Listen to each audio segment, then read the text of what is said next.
recording. And then you could call the meeting to order while I get the screen share. I think I'm supposed to tell them it's a visual meeting before I do that. Is that right? Maybe. Well, I'm going to do that. That was number one. So for those of you who are here on Zoom, it's not that we don't want to be social with you. It's that the Department of Neighborhood Empowerment and City Attorney have authorized us to conduct this meeting visually for our own personal safety. And in maybe a month or two, we won't have to do it that way. But that's why we're proceeding this way. And yes, now you get a chance to welcome you, call this second meeting of the reconstituted Public Safety and Emergency Preparedness Committee to order. And we have an agenda posted. I'm asking for an approval of the agenda, please. Is there a motion? Move to approve the agenda? Yes. Thank you. Was that Vanessa? Yes, it was. Thank you, Vanessa. And a second, I guess. I'll second Grace.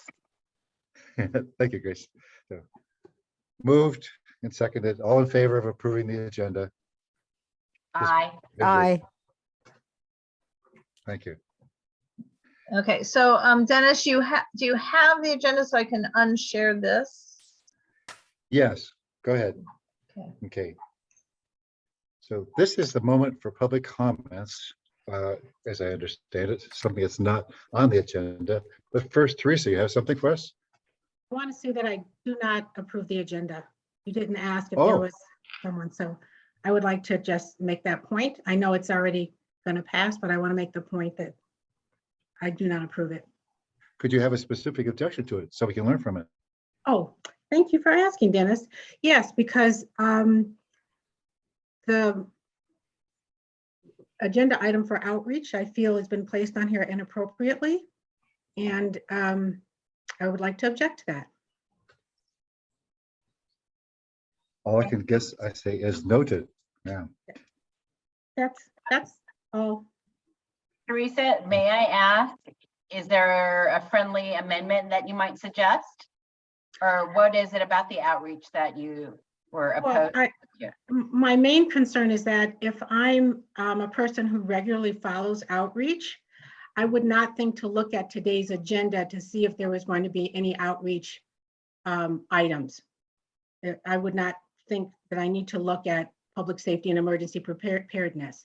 So, I mean, I understand I talked to Laura and there was a reason why she wanted it to be on this agenda, you know, for whatever reasons, which are fine, legitimate, you know, so she says. But I just feel that if I were a person who wanted to stay up on all of the outreach activities, I would not think to look at the emergency public safety emergency preparedness to see if there was going to be a funding request or any funding items. So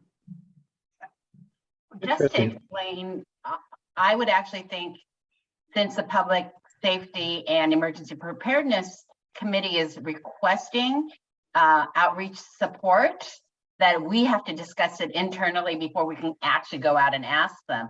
So I thought it would be appropriate. okay, I'm not. Isn't this about Amazing Grace? The event Amazing Grace and the event that's coming up? There is an event coming up, as I understand it, and it's only about Amazing Grace and the SHARP program, as I understand it. It's because we, as this committee, want to make ourselves known in the community, and we're thinking of perhaps asking for some money to contribute something to hand out and make the community aware of us. So it comes from us. Oh, okay, I think I would have proceeded differently with that. I would have gone to outreach and said, we're emergency preparedness. For instance, like I'm the tree liaison. So I mentioned during the outreach that I may have the recent tree report was just issued for the UNNC. And I told Lizzie that there's the tree report and maybe this might be something that we could have on the table as a handout, not necessarily in the books, I mean in the bags. So maybe that this is something that if she agreed that she could print off, it would come out of her budget and that she could make available to the community. That's how I proceeded, but you guys can proceed how you want it. I just thought. We shall. Let me just acknowledge what I observe as a remarkable an overwhelming crossover between one committee and another on a particular topic, and this could probably arise again in the future. So I think we can just proceed to handle it the best we can and not taking away any of Outreach's power. Okay, and, Oh, oh, okay. okay. Public comments for anything that's not on the agenda. Anyone? Okay, we're going to now move next to, well, okay, we don't have any new attendees here, I don't think. Do we? So, no? Okay. At our last meeting, which was our first meeting, we talked about initiating efforts to involve our local areas within the United Neighborhoods in terms of emergency preparedness. And 3 areas were discussed in terms of we're going to make an initial effort in that. And one was West Adams Avenues, one was Jefferson Park, and one was Harvard Heights. And I'm going to ask Teresa first on behalf of West Adams Avenues. Can you have anything you can share with us upon your efforts? Nothing more than what I've already shared with you and Grace. I'm glad Beverly is here. During the West Adams Avenues meeting, I solicited for volunteers. We got 5 people. I sent out an email. I also submitted that document trying to collect for each person to collect the names and email addresses of the people on their blocks. And, the other safety documents, what to have well, I guess there's a document that we're going to talk about that's a little more refined from FEMA tonight.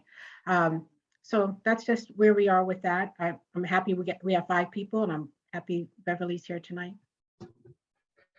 Good. Yeah, we're going to all build on everyone's efforts here. Vanessa, how about from you, from Jefferson Park?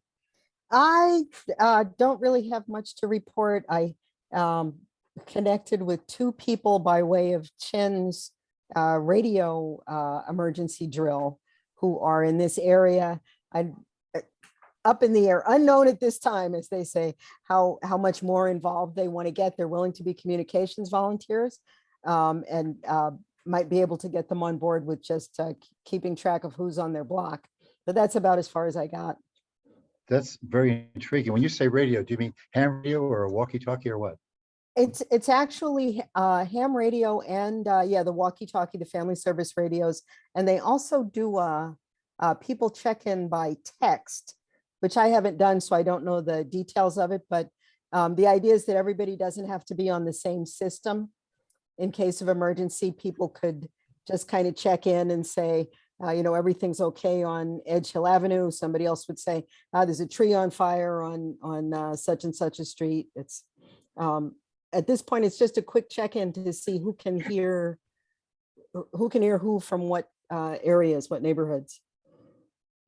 Vanessa, is this something that you think is expandable, that other people throughout your neighborhoods could get these and contact each other during an emergency? Yeah, that's actually the idea. I know that I'm trying to remember, because I haven't been involved with UNNC for a while, exactly what the boundaries are. A lot of the people who check into the radio net are from the area south of Jefferson Park, which I believe is another neighborhood council. They're down near the Baldwin Hills Mall and in that area. But the net is open to anybody. It's just if the cell phones went down, who could communicate with whom? So where did you get these radios? Well, the walkie-talkies that I have, I got at Big 5.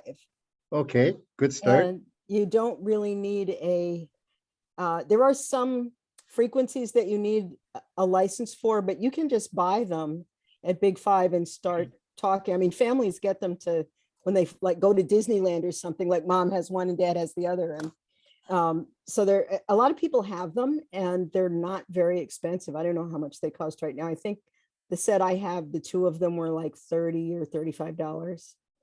And Great. they're very easy to operate. It's sort of like the old transistor radios. You just kind of turn it on and scroll with your thumb to bring in a frequency. But yeah, I mean, the more people who can be involved with that, the better. We're also used to our cell phones. People don't realize that if cell phones aren't operational, if you don't have some kind of preparation about what you'll do, once your phone is dead, it's a brick, right? And the idea is that people have some kind of drill so that they know, they have some idea of what to do instead of just panicking, which is what will tend to happen. Well said. Grace, what do you got? Yes, I just wanted to share, Teresa and Vanessa gave us reports that we added to the minutes. And, I'm personally just thrilled that Teresa and Vanessa were able to do the outreach in their, very close-knit neighborhood and get work done. I'm just grateful. And I know you felt like, oh, I didn't do it. I'm like, no, you actually reached out to your neighbors, and that was our request, and that was fabulous. So please don't put these, qualifiers, because you actually did the job, and it's like more than we can say others, right? So you guys did great. Thanks, ladies. The Thank you. last of the three areas, that's me, Harvard Heights. I had the idea that I'm gonna, oh, go ahead, Teresa. Thank you, Dennis. No, I wanted to ask Vanessa about the walkie-talkie distance. Would that be like, Beverly, you're on 6th, right? Your mom's on 6th? What is the distance on those walkie-talkies? Because every time I look them up, Vanessa, it's always like, oh yeah, it's 20 miles, but in reality, you're not going to get that far. This is another reason we do the drills, is that it's kind of hard to say, because it depends on like uphill and downhill and what's in between and what might be interfering. Shin from the CERT group, back before the pandemic shut down, had us do a few drills like over near Midtown Crossing. So there were times when somebody down near Olympic, or down near where Lowe's is, could connect with somebody who was up near Olympic, near the high school up there. So it's not 20 miles, but it's, it's a decent amount.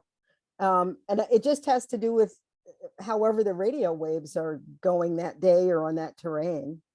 The reason why I asked, because we were thinking about buying like a pack of them. I think they come in 6 or 12s, the West Adams Avenues Association, and distribute it to the block captains along the avenues. But the question is really, how far would they reach? But if you think that would be, we're, I don't know, a mile or so long, you think that would be sufficient for us to be able to communicate if all the cell towers are down? Yes. And if people kind of scope it out ahead of time, you could participate in these drills and you'd get a sense of who can hear, which block can hear which other block. So, if you were worried about somebody on 6th, you could say, well, I know the people on 10th Avenue can hit 6th, so let's call them. So yeah, that would be great. And I get the announcements of when the drills are. I don't know how I could get them out to the larger group. Well, I think Dennis and Grace are going to talk about that in a little bit. Okay, good. Yes, I do want to let you know that we've got some information on that. Covering the last of the three areas, Harvard Heights, I thought I was going to take advantage of the quarterly meeting that was coming up, figuring I'd been at quarterly meetings before the pandemic and we get all these people.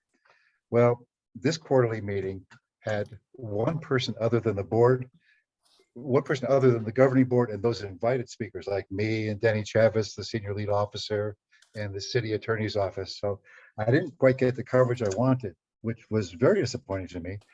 So I learned several things. First of all, look at how that meeting that you're going to be invited to, how it's publicized. This had a notice that went out at 3 o'clock in the afternoon for a 6:30 meeting. And that's why one person came, because they're the only one that happened to pick up the notice. In other words, we've got to control this if we want people to come together. I had a large package ready for them, and I will share that with you tonight. One of the things that I did was I told them I wanted to equip them with something to start working on while we started putting together our own action group to get together on a neighbor to neighbor basis. And so I'm going to have to share my screen now and go to, I don't know why. Oh, I need one more click. Okay, this is one of the slides that I showed them. It provides, in my opinion, the links to the basic resources for information. that they can get to and learn more about self-training and just get some good advice about how to prepare and how to recover. This I also posted on Nextdoor to get it out to the neighborhood. The supply checklists, I like these in particular, and I actually will show them to you this evening, although they're already in the packet that went out with the agenda. So you have a really handy one from PG&E, which has the icons. It's very easy to grasp. 2 by FEMA, 1 in English and 1 in Spanish, the same thing. And one of my favorites, which I won't be able to show you other than a clip, is there's a 12-minute video by a kind of a preparation nerd, but the guy's wonderful. He goes through step by step, showing you exactly what you can get, how to get it, and how to put it together. Part of the information to the community, and I'm putting up here because you may want to adopt something like this for your area, is to say, okay, here's how to get in touch with us. Here's how to get to the meeting. I've not been contacted with anyone by this just yet, but I have high hopes. And I just left them with the existing team programs. This is something that we're going to have to integrate with. This is something that you'll hear from Grace and I about a little later, about weaving in here. Yeah, that's it. I will give you more about those existing resources, but unless there's any commentary on this, I'm ready to move on to that next item. Any comments on that? Okay. Hi, Corinne. I thought you weren't going to be able to make it. Welcome. Thank you. I happen to have an early meeting end, so that's great. I'm happy to be here. Go ahead. You're in Harvard Heights, but you're an at-large rep, is that right? Yes. Great. Good to have you here this evening. Okay. Thank you. The next item, sure, is this outreach for to contribute something, maybe some material to the SHARP, the Sugar Hill Arts Revival project, which is going to be April 22nd. And that's about all I know about it at this point. So I'm going to just open up discussion for anyone's ideas about somewhere we'd like to do, contribute from our committee to this outreach program. Any thoughts? Yeah, Teresa? Thank you, Dennis. So the last outreach meeting, Dolores Spears mentioned some extra promotional material that she had received from a former board member. And inside that, those items was a can opener that had the UNNC label on it. And I've asked her to see if she could check with that former board member to find out where they got that, so I could check on the prices and things like that and see that might be an item that the committee might want to consider purchasing or whatever. But there is I'm glad Laura's here because I'm concerned about the procedure for things, because I know there have been other committees and they had to go to outreach and then go to executive and then come back to the governing board. So I'd like for Laura to clarify the process here for this committee to obtain funding to do some of the things that they might want to do. If you don't mind, we divert just for a second on that. Laura. Right. Laura, thank you, Teresa. And thank you, Dennis. Well, Dolores did put on the agenda at my request for executive committee tomorrow, a broader item that includes funding potentially. So I had mentioned to her that this committee had discussed previously the potential, not necessarily for this event, but to have flashlights or can openers. I think can openers was your idea, Teresa, not knowing that we already had some. I mean, but in other words, at the last month. And then what Dolores told me, as she had also previously mentioned, she has a few, but not a lot of those can openers from the prior. And then that particular vendor had been for imprint, the number 4 imprint, which doesn't mean they have the best price or the best place to go now. I did look at their website. And so just as a kind of by way of example, I looked at a couple of websites. So to do these little caribou, I mean, it's a kind of can opener that I guess is common. They're like $1.25 a piece, but there's also setup charges and shipping charges and all that stuff. So, you know, what I had mentioned to Dolores is simply, can we have a process at executive committee to maybe bring funding forward to governing board? Would that be a vote tomorrow night? So and I said, there's no way that this committee would have prepared any administrative paperwork requesting by last Thursday, but if it was something you wanted to go forward, she would want some paperwork prepared. It's a couple page form, so that we stick to our protocol. So we do have a form for outreach and we have a form for administrative funding. They're kind of the same thing with different titles. So, you know, it's nothing that's in our bylaws or standing rules, but we shouldn't be breaking our procedures either. So it's just something you guys had talked about. What outreach committee did talk about is going ahead and getting more of the orange bags. Grace, thank you for the initial contribution. And making bags if this event is approved, noting we're still waiting for the city clerk on that too. So generally speaking, if we weren't on a deadline, the procedure would have been that the committee comes up with an idea and they price it and they discuss it with Lizzie, and Lizzie would decide if it needed to go to her committee or could go straight to exec. And then at executive, we'd intake a funding request and probably say, oh yeah, sounds good. Or did you get enough bids? You know, go either way, and take a vote to move it forward to governing board or not.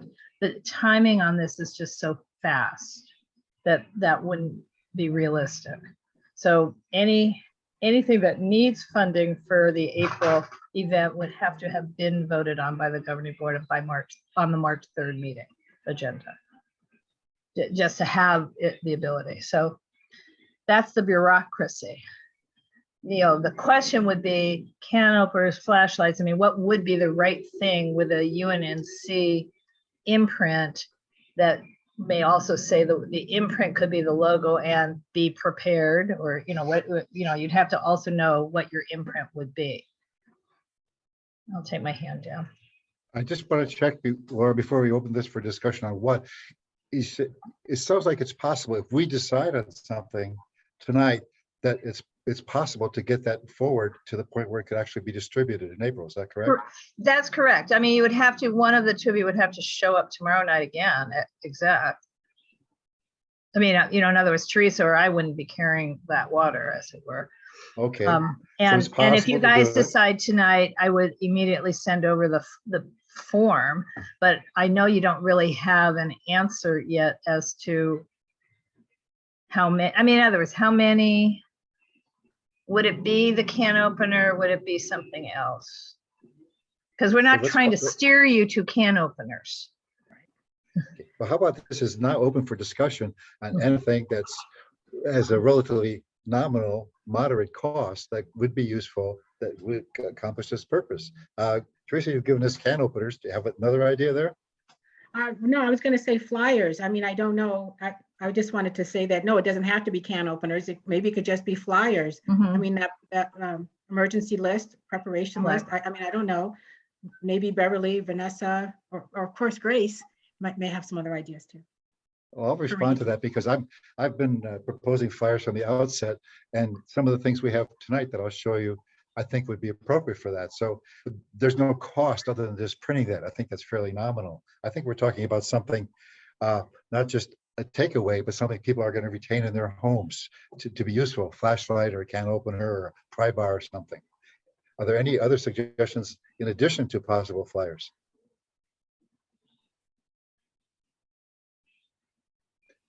So Hearing none. Oh, I have a question, and I'm sorry that I wasn't at the last meeting. So I don't know what I missed or what I'm not up to date on, but one of the things that I've been working with on my block with my neighbors are auto gas shutoff valves that actually automatically shut your gas line off if there is an earthquake that measures, I think, higher than 5.4. And so I thought that was important because if the neighbor's house, as close as we are in proximity, if the neighbor's house catches on fire, it's highly likely that the house next to it's going to catch on fire. That's going to catch on fire, and that's going to catch, because we all know, I mean, we should all be realistic that in a major earthquake, the fire department's not going to get to us. So I was concerned because my house is 100 years old next year. These houses are old. So my concern was just basic fire protection, knowing and feeling that the fire department's not going to get to us. We're going to have to be on our own. And so that was my main thing with my neighbors, is to see who had shut-off valves and who does not have shut-off valves. And I actually just purchased one, and I had my plumber put it in. And the shut-off valve, you can actually get it on the line at Amazon for like about, I think, $65. And it's costly. I mean, when you talk about having it to purchase it and have it installed, it comes up to probably, depending on your plumber, and I have a plumber that's very reasonable, to about $100. But I think that that is super important, because we're not going to be able to do anything if our houses are burnt down. I mean, it's like, you know what I mean? I mean, that's kind of how I feel about it, is that first things first is you have to make sure that our neighborhoods don't go up in flames. Appreciate it. Laura, did you come up next? Go ahead. Yeah, I mean, and if you have it done with a retrofit company, it's more like $300, or depending on if the gas meter itself is outside the house or inside the house. I mean, you meaning underneath. So if it's underneath, it's even more. And obviously UNNC is not going to be giving away gas shutoffs, because Yeah, information on as to why. And also, Beverly, I would just say, from a pure real estate point of view, you can go backwards and get a permit. Make sure you get a permit for it too, because it goes on the record and it is required when you sell a house. Okay. So there's You said it's required when you sell. wait, when you house? sell the house in Los Angeles, at that moment in time is when there's a requirement. So if there's no permit on the record, Right. it becomes an expense, even though you have it. Yeah, and I love you, Laura, because you're always such a wealth of information on all Well, that stuff. that's a real estate thing, not a UNNC zoning thing, just by the way, because Well, people I'm have gotten real estate agent, caught by that. But the point is, we could include on the list of that emergency flyer, right? This information, including the link to how to get the permit. It's an online permit, and you just call for an inspection, basically. You don't have to. You don't have to have it before you install it. You have to call for an inspection, but all of that information could be on our flyer, not just the why, but the links to the house. Right. Well, that's good to know. That's really good to know. Good point. Good point. Grace. Yes. Can you see this? Yeah. Sort of? Well, Somewhat. Right. depends on how you hold it. Right. Right. There we So go. this- There we go. Right there. A little bit to the left. Oh, wow. Good. Whoop. I don't know. Anyhow, this is from the fire department. Okay. Great little book. And this is, so Los Angeles Fire Department. This is from, Can't see it. yeah, I give up. There's a sweet spot, probably closer to your face. Very nice. Thank you for saying that. So this is the American Heart Association and American Red Cross. Mm. It's a little guidebook. I'm gonna see what we can do to get these, and hopefully we can get them for free. I like free. And it's already done so beautifully, and it's hard cardboard. So it's nice. And then, you know, all you certain people out there, we're okay, or we need help. I like these things. If we can get these to people, I think we're gonna get people go, that's right, I want this, I need this. And I'm excited that we're gonna make our neighbors safer, and I just hope we do it in time, right? Right. So that's some of the stuff. And did you guys know there's something called Blue Can? It's water that lasts for 50 years because it's in a container that doesn't seep. And unlike, our plastic water bottles that we're trying to rotate every 2 to 3 years, we don't have to do this for 50 years. Literally, once we've got a whole team going and where everyone's in, we should buy this in the pallets and then spread it around. Because when we buy it in bulk, you get a far better discount. Enough said for Grace. I like the idea of water that we can inherit. Teresa, you're up.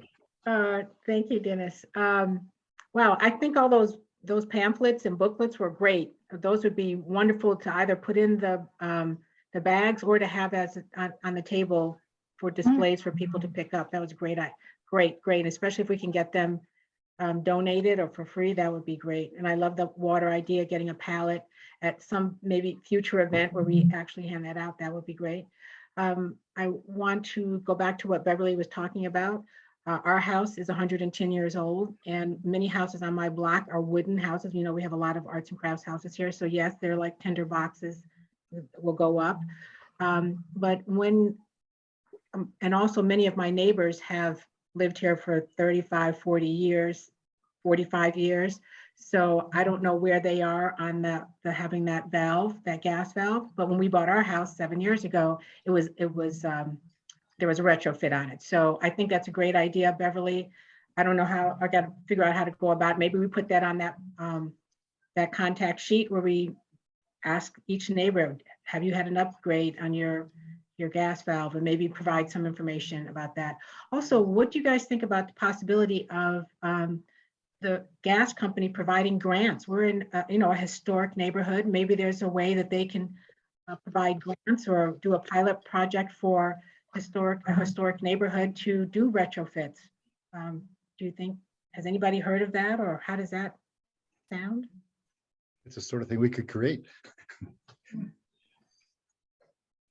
Put on our list. Things to Laura? do. Yeah, the gas company could do whatever it wanted to because it is a business, right? So if it wished to create a pilot program in a neighborhood and put do shut off valves, it would have no limitations the way a nonprofit or a neighborhood council would. And in fact, the gas company did do a whole big program probably about 25 years ago, and did install a bunch all over town of these shutoffs, and there's no permits for them, and they're on the wrong side of the meter. Well, I mean, it works for an earthquake, but it doesn't work as a retro. You have to talk a lender into that this is okay, or talk an escrow company. But they did do once, and maybe they would do it again as a different kind of project. I think that's a great idea, but I wouldn't even know who. I guess one would talk to community relations. And I would go to their PR people. It sounds like you need a smooth talker to tell the gas company it needs some better publicity right now, because the country's thinking to shut off all the home gas and replace it with electricity. well, I would say it a different way, which is, it would seem that in our neighborhood in particular, our community in particular, the people who don't have these shut off valves are people who purchased their homes 25 or more years ago. So that would make them elderly by and large. And that's a kind of a altruistic, it's historic homes, they're made out of wood, they're close together, and the audience of need would be over 55 for sure, I think. How about I take that on, I'll work with Laura, and we'll try to get a letter, get contact, reach out to the gas company to see what we can work on. Super. Well, unless Grace wants to do it. Oh, Grace, do you want to? Oh, no. No, Grace is actually letting you know that I know where we can get some funding for this kind of stuff for people. Oh, So work on that letter, but especially if we have senior citizens, Yeah. because my part-time job is working at St. Barnabas Senior Services, and I know resources where they would be happy to invest in things like this. Right. Okay. And noting that not all seniors who are homeowners are also lower or fixed income. right? Right. So I don't know how we'd But want it's to, mainly for seniors. We would do it for seniors. Forget about their income. They're in historic homes and Right. wooden homes. They're seniors. That's where we would go. Just because they have a house does not mean that they have income. That's right. no, I And, know that. Right. So we're all saying the same thing, you know, Right. so we can work towards this. I think there will be funding for this because it's so useful. So great Right. job, Beverly, for noting that. Yeah. And the other thing that I guess we should be aware of, in order to install one of these things, they turn off the gas to the house, and the installer then has to go in the house and relight all the pilots. So just by the way. Hi, Charlie. I'm muting myself so I can answer this phone. Sorry. Bye. Well, this is a great takeaway on working to do all we can to get gas shut-off valves on the ones that don't have it. That's great. And as part of this, I think before we adjourn this evening, we should talk about maybe asking for, if we decide there's some handouts and some flyers we'd like to get out, consider once we see something we want to distribute, say we should fund the printing of those so we can hand out plenty of them. If that's what it takes, we should do it, I think. So I'm just going to bring that up later. Anything more on growing out of this outreach aspect? Okay, the next section is I am your liaison to the Emergency Preparedness Alliance, one of the many acronyms that works under the Emergency Management Department that exists because of the document known as Resilient LA. And I've attended all the meetings that we've had since last summer, which has only been 2 because they didn't meet 2 of the weeks. You should understand that when you attend these meetings, one of the things you learn first is that this plan came out, and I think I'm quote a part of it. The mayor says it is essential that every Los Angeles neighborhood has a plan in place to prepare for and recover from an emergency. Okay, that's from the mayor's office. The Emergency Management Department says a prepared community is achieved first and foremost with neighborhood councils. No one gave us a plan. If you see it, we're supposed to come up with a plan. That's why we're looking around for any shortcuts. Anybody else has got a plan. But the good news is that people are going to help us. At this last meeting, we had the disaster preparedness officer. Yes, he is in charge of disaster preparedness for the city, Captain Rico Gross. And we're actually going to be in a meeting with him a week or so from now. But he deals with all the groups dealing with the emergency preparedness, the EMD, the Ryland, the CERT, us as NCs, the LAPD, and of course his fire department. His approach, they've all got to work together. I brought up the issue of cool blocks because it was mentioned at the meeting by Lizzie, and I think there's Charlie, and Charlie thought cool blocks might be a good thing too. I didn't know much about it. Captain Gross says, why not cool blocks? So we're going to go forward, fully investigating that. Comments from our neighborhood team protection program. That's Patrick. And he's just saying he wants the neighborhood education through CERT and Ryland. That's something to keep in mind when we're talking about cool blocks, because cool blocks is a great neighborhood concept, but we need to integrate the professionals, the fire department, the CERT people. And the live training is going to resume soon, according to Patrick, the CERT training and maybe others in March. So that'll be a plus for those of us that want to get it.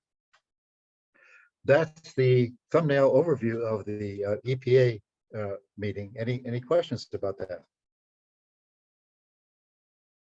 Good. We've now, I think, getting to one of the highlights here. Actually, I skipped over one of my things. We need some feedback. I had walked away from the last meeting to look with the obligation of looking for some existing videos we could capitalize on.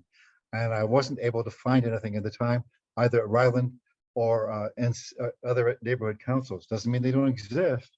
But what I did find in looking for them for that Harvard Heights meeting is some great handouts, which I'd like to share with you now. So I'm going to share my screen again.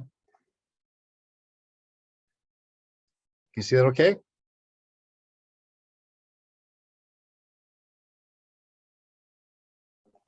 Not yet, Dennis. Try. Not Yes. yet. Okay, where do I get the share part? Remember, you have to hit it twice. Let me go back here. I've lost my share button. Okay, Dennis, this is Laura. At the bottom of your black screen, if you do your cursor, you should see share screen. It should be a bright green in color. And you click Yeah, I on don't have that. that anymore. You, Let me just, I have to go back now. Perhaps, I hope I don't lose you totally. No, I do not get that. This is going to be a little tricky. So let me do this. Okay. I'm going to share screen.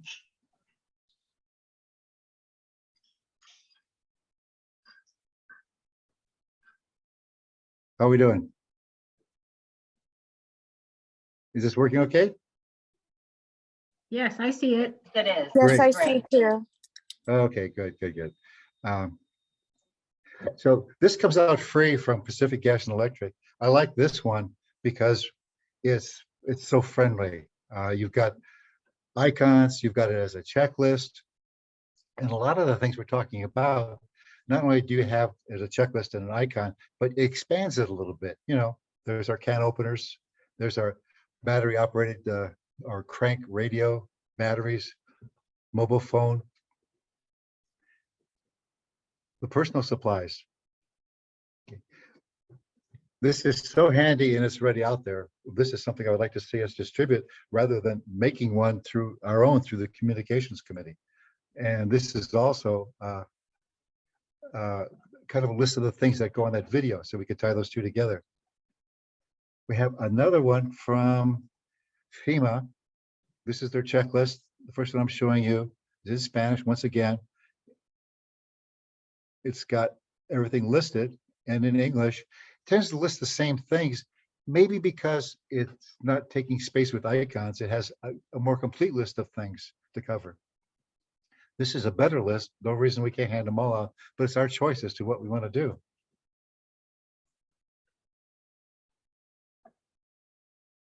This is just a clip of the opening part of my city preparedness nerd, cityprepping.com. He has a lot of videos up about food storage, about preparation. This particular one is the one I have the link to on that handout for the links.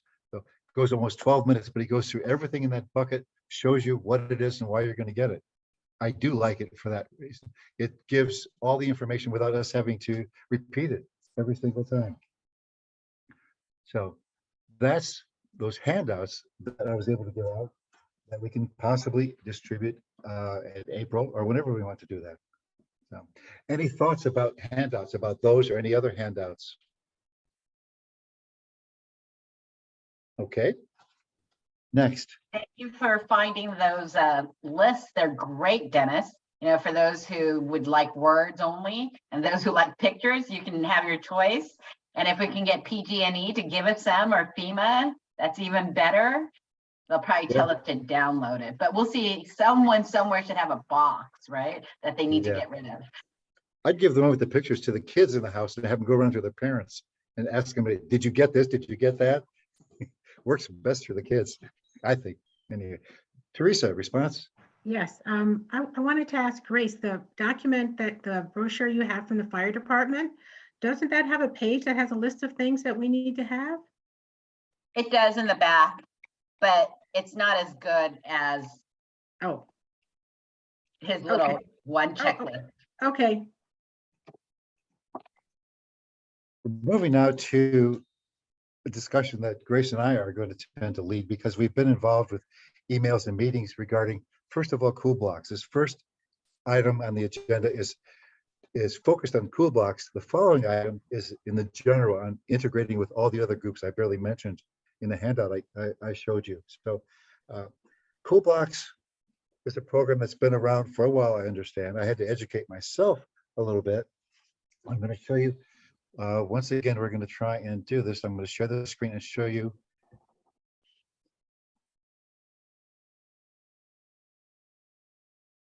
This is something that is just kind of a guide list for people who are a little shy about getting out and working with their neighbors to go down the block and take that part of the huge Cool Blocks program, which is about dealing with climate change, and deal with focus on emergency preparedness. And here's a handy little list to go through to get yourself started. I showed this to the Harvard Heights group, but I did not give it to them because there's a lot more to this than just taking this list and going down the block. Because if you're going to go into Cool Blocks and say you're in Cool Blocks, you do something like this. And it's very important, especially according to the neighborhood team program people. Each Cool Block begins with a block leader, and that's the instigator. Well, that Cool Block leader ought to be the one, probably, in my opinion, that serves as the leader for that neighborhood team program. So it's my pitch to integrate these, but let's talk more about Cool Blocks now. I want you to know, well, Grace, do you want to take this for a little bit?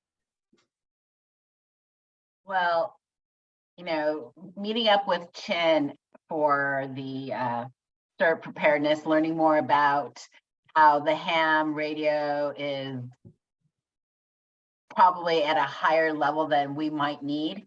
We're glad you have it, Vanessa, and we know Teresa's husband has it as well. And so there are a handful of people in the neighborhood who have it, and we're grateful. But Chin was really going on about how, because he has, it's not an amplifier, but it does the same thing. I forget what the word is. Do you remember the word, Dennis?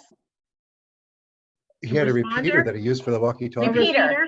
A repeater. There we go. It's the repeater. That repeater makes some of these walkie-talkies that we were concerned about, range. Because he has a repeater, he's able to amplify and make it go further. And then having more and more people have even the small, big five, what are those? Walkie-talkies would be sufficient. It's very interesting how things have evolved. And so I had no idea about this repeater business. So I think we'll probably, once we have more teams going, each team will be able to evaluate what they would like to do. And I'm sure there are people who'd be happy to go out and learn some more and get their ham license as well. So that's one of the nice fun things to do. But besides just our CERT folks, and we want more people, and Chin was saying that they're going to go ahead and actually start the classes again live in person. Starting March is the goal. And Grace, if I may take this to Cool Blocks before we get totally from Cool Blocks, if I may. No, I'll take it back to you because as Lizzie suggested, Lisa Hart, who is the person we need to talk with, who's dominant, responsible for Cool Blocks in this area, is conducting a Zoom session that we'll be attending next week, Wednesday. And we're going to have our fire captains, Rico Gross and Captain Gates, in that meeting. And we're going to have Patrick, who heads the neighborhood team program there, and Chen, the master of certs for this entire area, are all going to be in this. So we can look forward to finding out how to take advantage of this Cool Block opportunity. Wasn't really designed for this, but it's there for the asking, and we have people interested in it. So we're interested in establishing these neighborhood networks, maybe on a block size basis.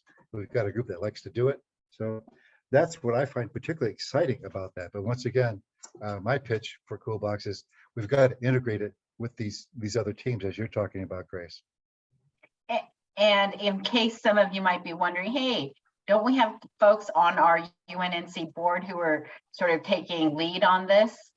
We checked in, Dennis and I, with Lizzie, and Lizzie told us that even though they had signed up, that there was really no movement other than them having signed up, and they're waiting for their group to be activated.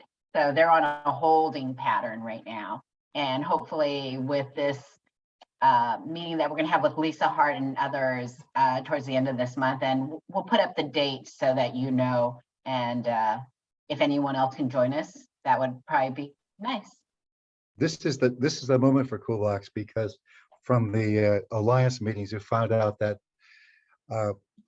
the Alliance has been trying to work with Cool Blocks for maybe 5 years or so, and it just hasn't happened. Nothing disparaging about this. It just hasn't come together. Well, Cool Blocks just got $1 million grant. They got money to work with and they want to get behind it. So just like the city's emergency preparedness, they're short on money and staff, Cool Blocks is going to be moving forward and we want to be part of that.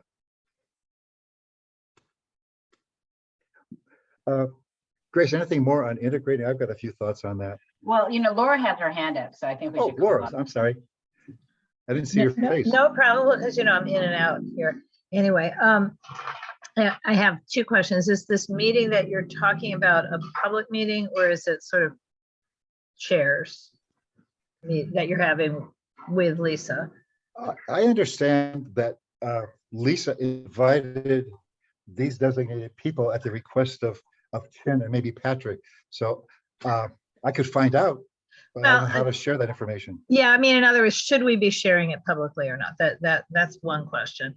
But the other thing is, I'm really circling back to the outreach opportunity that we have. What we want to do at the UNNC table in part to have a display about Cool Blocks, even though it's not branded to UNNC, and have a sample, here's your emergency kit, just have one to show a display of showing people what we should have. And should our table, we could ask for 2 tables if we need to. Should our table be this devoted to emergency preparedness? Should we be asking for a second table side by side? In other words, what should, this is no longer a funding question, but these are all really great ideas that you're working on and wanting to share with neighbors. Is that what we should be focusing on? Which you may not be able to answer tonight. I'll do my best. I think there's several issues there. It's my opinion, having researched Cool Blocks, been to the Alliance meetings, and talking with some people, that Cool Blocks is not ready to launch in terms of emergency preparedness right now. And I hate to see us go down that road before they're ready. I'd like to wait at least till we get the input of these professionals, Chin, the 2 fire captains, and that about working with Cool Blocks before we put them out. This is not their prime directive, emergency preparedness. It's climate change dealing with it. So I think it's a little early to launch the Cool Blocks, but on the other hand, I think it would be great in April to do as many handouts as we could. And in terms of things that we could display, Chin brought a sort of a party bag of emergency kit items and showed us. I didn't really see it, but I think that's the sort of thing that would be good to show. Just like I think the video from my city prepping nerd is a good thing to watch. Letting people actually see what they could have is a good idea. Grace, can you tell us what's in that bag? Well, there was a crowbar, there was a headlamp, and where do you think I got all these wonderful little brochures? It was from that little skirt bag. And like hand sanitizer. But yeah, that was about it. Okay. I know Teresa has her hand up, but Teresa. may I do a follow-up question then? Teresa's up, but No, go ahead, Teresa, and then I'll do a follow-up. okay, go Okay. Teresa. Thank you.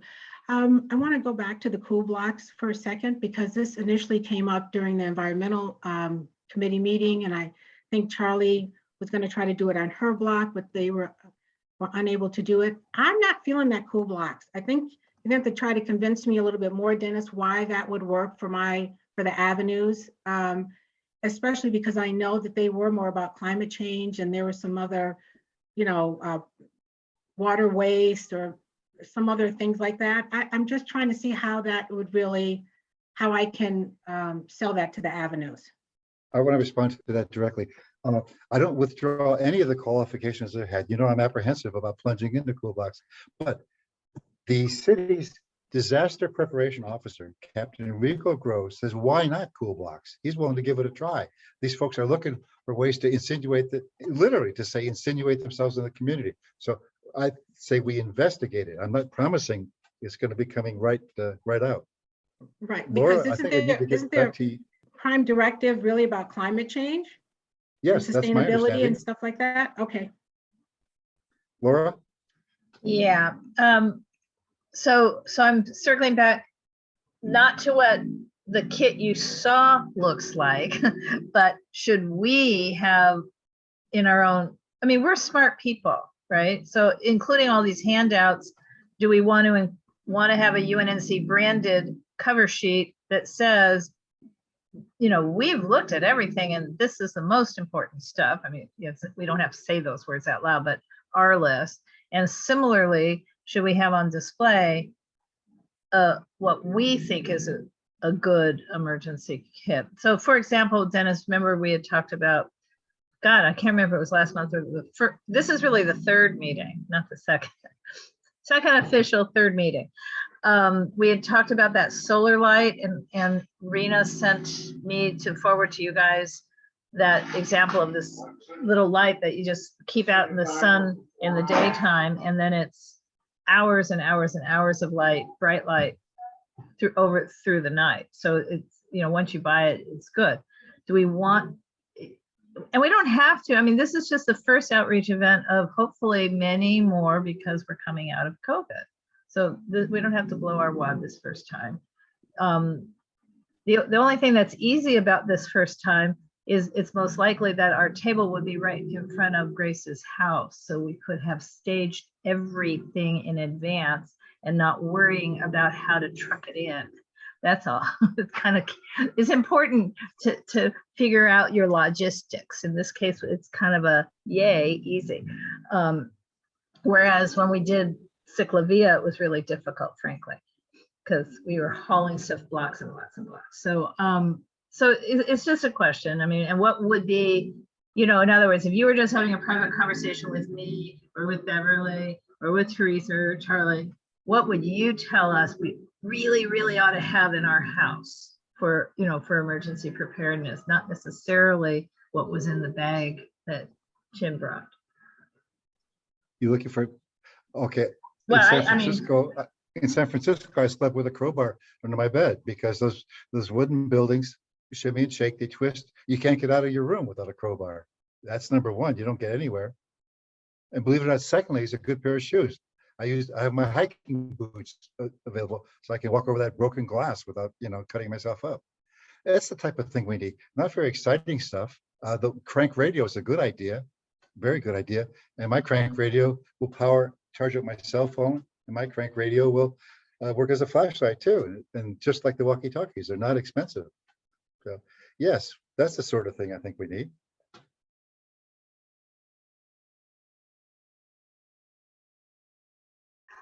Is there such a thing as a solar battery that we should all have so we can keep our phones going, charged? Tesla sells them to put in your wall. And that's a pretty big deal. I meant something that is maybe $30, not $1.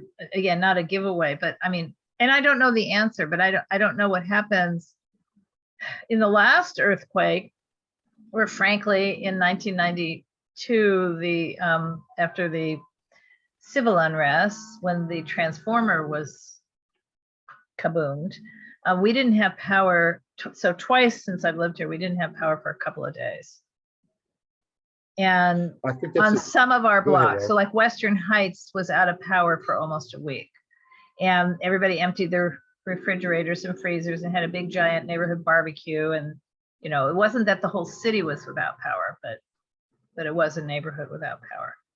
So that's a good question. I don't know if you have a little compact unit. Essentially, it was a solar cell that is then keeping your battery charged. You could put that together. I did that decades ago with a marine battery and a little solar panel. But that's sort of what I'm asking. Is that something we should show people how to do? No, I don't think we should show them. I think we should see if there's something available that they can get inexpensively that is that solar battery. And I don't know of one. Good idea. Yeah, because again, Teresa has her hand up, but my point is, in those two big prior ones, we all had landlines, so our phones were okay. Now, even my landline isn't actually a landline. It's the same phone number. It's in my house. It's not a wireless number. but it's on some fire wire, whatever it is that I now have from AT&T. It's so it will die when the electricity dies. I think what we have power to do for this April meeting is to put together a list of things that you should have to get some of these handouts, fire department handout, the other handouts perhaps, and to get together as many of these actual items as we can. Those seem to be 3 possibilities. Does anybody else have any other possibility? Oh, and Teresa, I see you up there too. Thank you, Dennis. No, I just wanted to say that we do have, this is a solar powered battery charger. I just keep it in the room and, the sun comes through and it just stays charged throughout the day. And I think my husband said this was around $20. I think we got it from Amazon. It has a place for a USB. It also has a flashlight. I'm not quite sure how to do it, but it has a flashlight on it. So it's pretty handy if, and it's solar powered. And then there's this other one, which was a little more, it's a crank one, and it has a big flashlight on it. It has a lot of other stuff, but this was like $90, so it's much more expensive. But maybe something like this might be, depending on our funding, we can see what that's like in executive, how much funding we have, but maybe something like this to go in an emergency bag might be, I don't know, as helpful as a crowbar. I know we're talking, if you have to get out of your bedroom, a crowbar, I guess, would be great. But once you get out of your bedroom, if there isn't any power, then maybe to have something that's solar powered would work too. It would be very handy to have, no doubt about it. Any other thoughts? Okay. We need to identify the idea of us spending $20 per, family or unit. It's pretty expensive, right? We're gonna have to buy at least a few thousand of these to cover the entire area, and we don't have that kind of budget. So I think if we just identify that, should be good enough, or at the most we can do, because we just don't have the dollars. Yes, at this point, I am thinking of instructing and leading by example of the things we can do. And I would like to say though, when we at the event, sometimes you don't have, are we talking about things that we're going to put in a bag that we're going to hand out at an event, or are we talking about things that we're going to place on each door, front door of our neighbors? What are we? I just want to be on the same page with everybody else. What are we talking about? Let me respond to that before we bring Laura. I'm not suggesting that we hand out these kind of bags that would cost tens of dollars, if not over $100. But I am advocating what I was just saying about passing out information and showing examples. So that's my response. Laura? Yeah, no, I was thinking of doing like a set vignette. Here's what you should on a table. Here's what you should have, and maybe glue it down. Just saying, so that pieces of it don't walk away. But I was not thinking of giving everybody their own solar light or their own solar charger. There are some solar lights are $5 a piece, but even that kind of gets pricey when you consider that we have 80,000 stakeholders. Okay, I'm going to ask. Well, this question goes to both Laura and Teresa. You both seem to have more direct information about this April 22nd event. Now we're talking about things that don't need to go anywhere other than this committee in terms of getting together handouts and samples. Can we just proceed to get something ready and expect to be given a table? Okay. Can I first say it's April 9th, not That's a big 22nd, help. or July. I mean, the SHARP, it's called the SHARP project, and that stands for Sugar Hill Arts Revival Project. So, and that's a coalition that includes the Amazing Grace Conservatory, USC, the LA Sentinel, and other entities.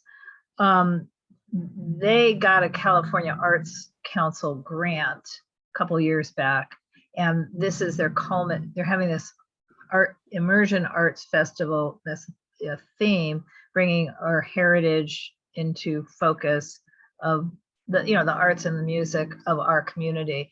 And that's to be their culminating event for their grant. But because of COVID, they had already pushed it out. And they've got a request in to push it out a little farther, but so far have not heard. So we're just proceeding as if April 9th is really the day, but it may not really be the day. And or UNNC may not be permitted to be the sponsor or to participate. That's a question still for the clerk and for the Department of Neighborhood Empowerment because of their rules on COVID. So we're sort of proceeding. So, just to give you that background, but it would be April 9th at the moment. And Go ahead. And it involves closing Wilton Place from Washington to 18th. It'd be on Wilton Place. So, which is why I keep saying, sadly for Grace.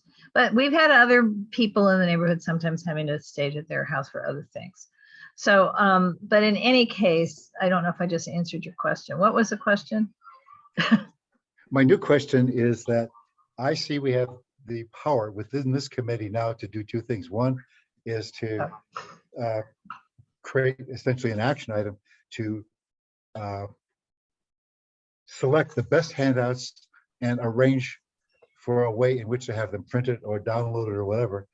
And the second is to determine which are the most important items to put on display at this meeting or some other meeting in the future that somebody has to show people what they need. We have the power to do those two things. Right. Well, you're empowered without having a funding request to see what the city will provide you, meaning how many packages of flyers, brochures, et cetera, for free. You're empowered to do that yesterday, right? And whether those go into swag bags or sit out on a table, doesn't matter. Because remember, we're also trying to create bag contents for maybe some outreach by foot down street. In other words, some neighbors might want to bring their neighbors into the UNNC fold. So, right now we're looking at this one event, but we're also considering what should go into bags that we give to new neighbors or give to neighbors new to us that we just met. So if it's free, it's free.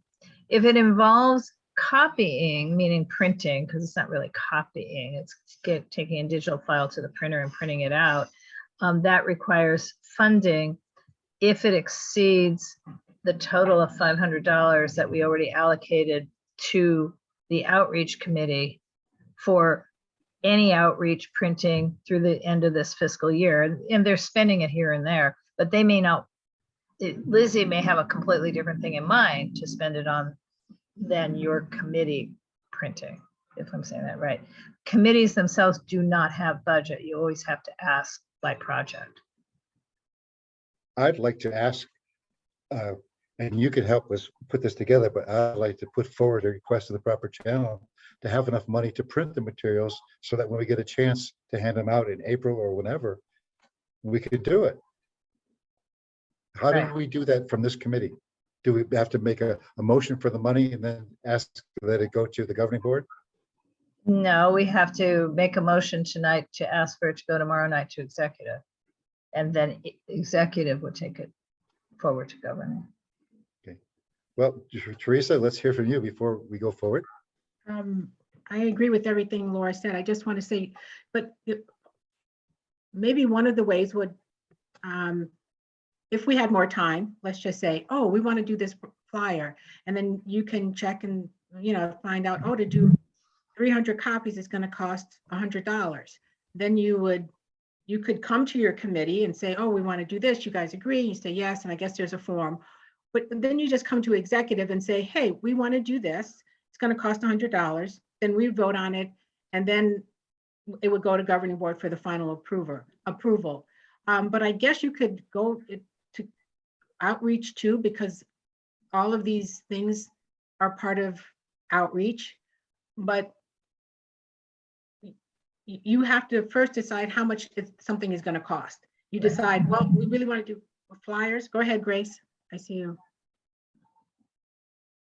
I was going to say, I think we can say it in a manner such as requesting funding for 300 flyers, not to exceed, $200.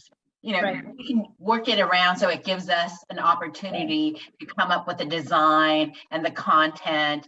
And if we're lucky, we won't have to use UNNC's money. But if we don't, then we have that. So that's the kind of motion I was thinking. Right. And the truth is, the city definitely has a lot of stuff we can get for free.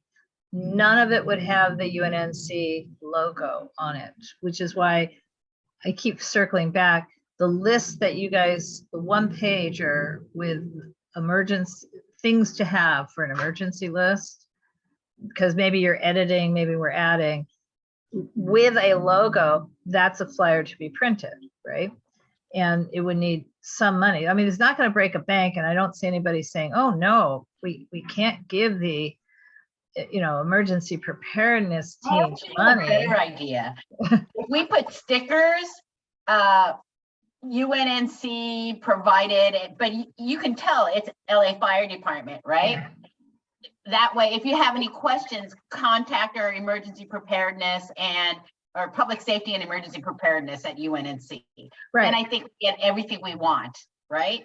Yeah, So- and right. UNNC hopes you'll be prepared with our logo. I mean, and our website or whatever. Yeah, so Yeah, Let's yeah, the hope- answer is yes, but then, I mean, just think about it. So at Ciclavia, again, this is one of those, oh, we've got to hurry up and do it. I just out of my own pocket bought the Avery label, you know, the label stock.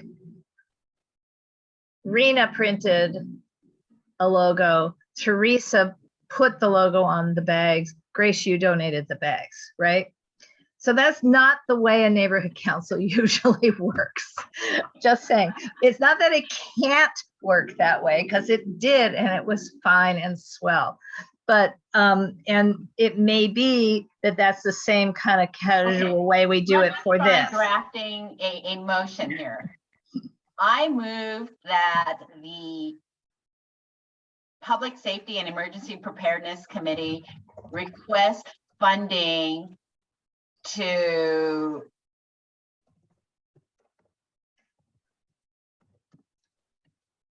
create emergency preparedness guides, whether it is a flyer or labels to place that will be shared with people in the community. And this cost not to exceed $250. I'd like to amend that motion to include duplicating existing materials rather than just creating materials.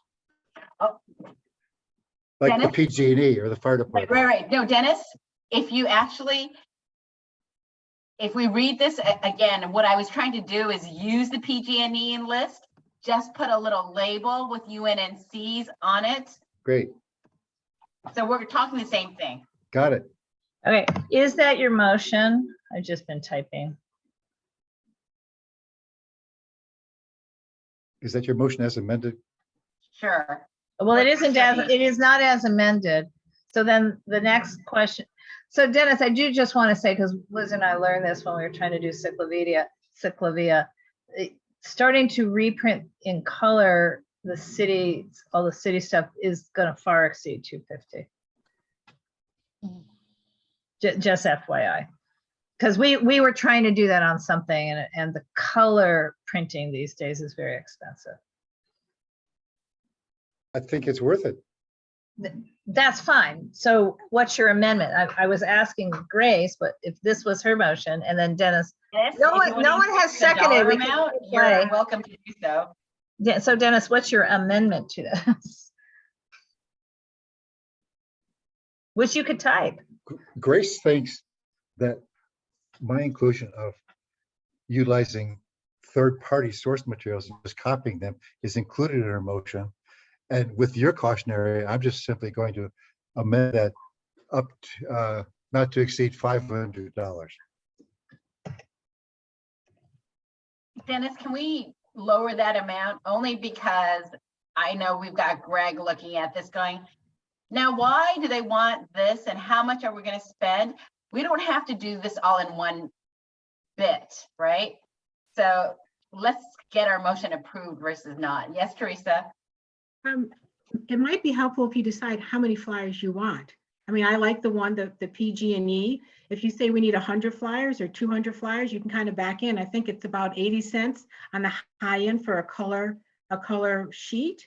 So you could just kind of back it out that way. How many flyers do you think you want? I'd go with 100.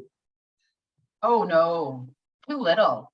And you get a cost break when you print more. Right. That's And I why I think wanted we- $500. Well, I think also, Raheem, we may have an account or something with Print Depot, who says that if you print more, then you get it. We give you a better price. So, but maybe yes. And if you say $500, I'm not saying don't say that, but Greg is going to ask, what do you want from that? And if you decide, well, we're only going to do 250, let's say 250 flyers. But your budget is 500, that means you'll still have some money left over for another event, maybe later this summer. So- Well, let me raise my hand on that. Well, not exactly. We can't move the money from one year to the other. I'm sorry, maybe Yeah. instead of April, they can do it in June. I mean, Correct. I'm not talking another Yeah, fiscal year. that I is meant- correct. Is right. I mean, in other words, I don't know if at this level that there's much price break, and the break comes when you're talking about 1,000 versus 100, not, but you still have to pay for 1,000. So right now with all the supply chain issues, it's hard to get the breaks. I mean, I've had recent conversations on a different project, not UNNC, with Print Depot, and everybody is struggling with the cost of the paper, and so there's not a lot of breaks. But I guess what I would say is ask for a higher amount, and agree to a lower amount. Say ask for Sure. 500. I say ask for 500. But Works for but me. noting that Teresa and I cannot come to a consensus about this. I'm not, I'm, Grace has already said 500. I'm just saying, yes, I Yeah. think that might be more Dennis said it, reasonable. and Yeah, yes, sure, okay. perfect. I accept Dennis's friendly amendment to not to exceed 500. Do we have a second? I second. This is Corinne. Thank you, Okay, Corinne. thank you, Corinne. So Is there any further discussion before we take a vote? Okay. All in favor of that motion, please signify by raising your hand visually or with the reaction. Okay, that's unanimous. That's passed. okay. And then obviously, Grace, if we can do it for $10, that's swell too. Definitely. Right. I will say in the past, we didn't have to pay for this kind of printing very often, because in the past at the field office for Council District 10, they would do much of this printing for us. But going forward, I think we need to assume that that's not the case. I will say along the same line that I will follow up with apparently the crowd favorite, the PG&E flyer, and see what I can do to get it, the rights to reproduce it, to have them give me 100 of them, whatever, and try to get us the best deal and report to the committee. Cool.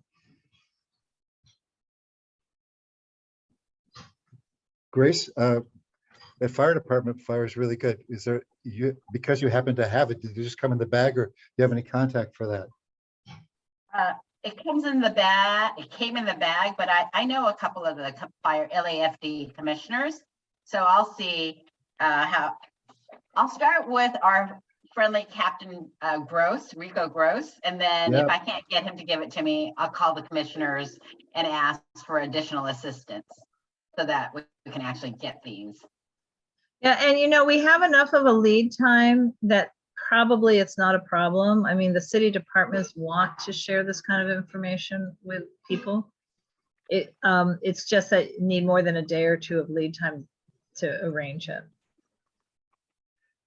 think we've got something settled now as far as the handouts go. And these handouts are the sort of thing we would hand out if the Cool Blocks program goes forward and you're walking down the street. That's something you give people. What we haven't addressed any further is the physical items, whether that includes some giveaway, very small giveaway, or samples that we're going to show. So any discussion on that? Grace, your hand is up. Go ahead. Sorry, let me take my hand down.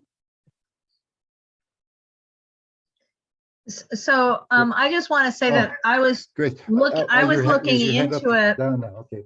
Yeah, I'm sorry. I was only looking into it because you guys had mentioned it, that you wanted to do something like that at a prior meeting.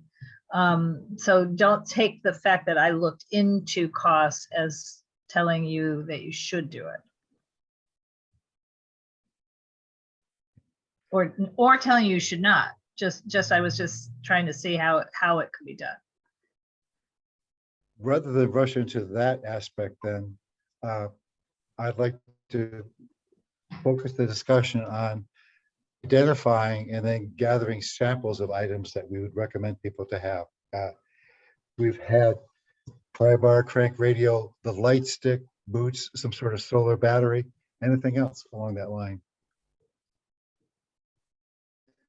What would you want besides a wrench to turn off your gas or your water? Now, I'm feeling shamed, you guys. I'm gonna get my shut-off valve installed. I haven't done that yet myself. So that would be the thing I'd want, the wrench to turn it off if I don't do this, if I don't progress. You're a Does senior anyone citizen. want to Maybe take you on should the wait, task? Laura. No, I'm not taking a freebie. Anyone who helps plan for a freebie should not take the freebie. Okay. I'm Vanessa, Fair that I should have done this years ago. Yes, Vanessa, Charlie, looking at Charlie made me think about pet items. I know there's a FEMA flyer that's how to prepare for your pet, but there's like a basic set of things you're supposed to have for your fur baby. Well, water. So, yeah, food and water. good. Anything about the physical aspects of this? Anyone want to take on the task of identifying and maybe even finding a way to gather the physical items? I was thinking, the emergency response people, I'm sure they have these as show and tell. They're like the fire department or the city's emergency response people, they would have this kind of stuff, right? Yeah. And they can come in booth or man a booth and share and do a show and tell. They're supposed to be doing this. That's certainly a way to do it. When we finally have an event. Chin brings that back. When we finally have an event, I would certainly want one of those folks to come and speak at it, present at it sometime. Exactly. Okay. And a bunch of Eagle Scouts probably have So all this kind of stuff prepared too. Anything else that anybody wants to go forward with before this meeting, which is nice to conclude at 9 p.m. It's already 8:58. Any fresh item that we'd like to move on? Are we still talking about the samples of possibly giving out? Or just another? That it's just fallen by the wayside right now. The samples Okay, in terms of items never got past the can opener, I think. okay. But you're welcome to now or at the next meeting come up with something, because it's the type of thing we want to do. I was thinking about, those sticks, those glow in the dark sticks that you Yeah. break apart, Mhm. that sometimes you could see them at the Dollar Tree. They're for $1. They have different kinds. That if in case no one has a flash drive, flash, I can't think what I'm saying. A flash stick or something that could be used as a form of just just to see for visual aid. Yeah, It's I something think really simple. light sticks is a good idea in that package, yeah.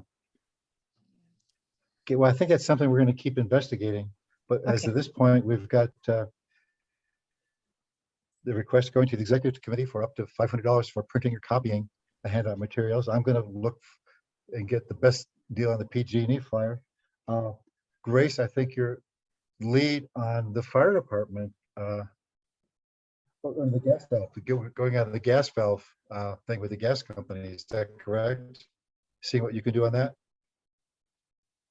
I will look into the various areas where we can help.